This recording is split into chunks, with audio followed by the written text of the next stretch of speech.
Pour sécuriser les rues de Port-au-Prince, l'aide internationale arrive au compte-gouttes. Ce jeudi, 20 soldats et 4 policiers jamaïcains rejoindront les 400 policiers kényans arrivés en début d'été sur le sol haïtien. Charge à eux d'assurer entre autres la planification et un soutien logistique pour aider la police du pays dans ses opérations contre les gangs armés qui sèment la terreur depuis des mois. Haïti est l'exemple de ce qui peut arriver si les États et les gouvernements ne prennent pas le problème au sérieux et ne mettent pas en place les mesures et les ressources nécessaires pour le maîtriser.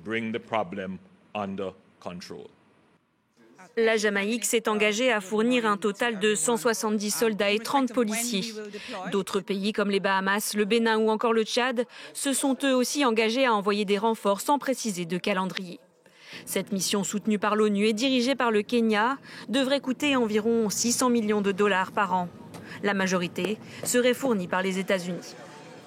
En visite à Port-au-Prince au début du mois de septembre, le chef de la diplomatie américaine Anthony Blinken avait d'ailleurs annoncé une nouvelle aide humanitaire de 45 millions de dollars en faveur d'Haïti.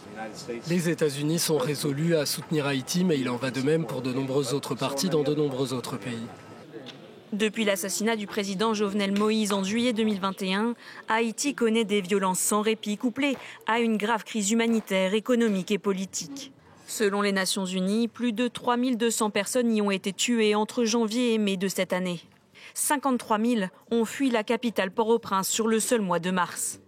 La semaine passée, le gouvernement haïtien a étendu l'état d'urgence dans l'ensemble du pays.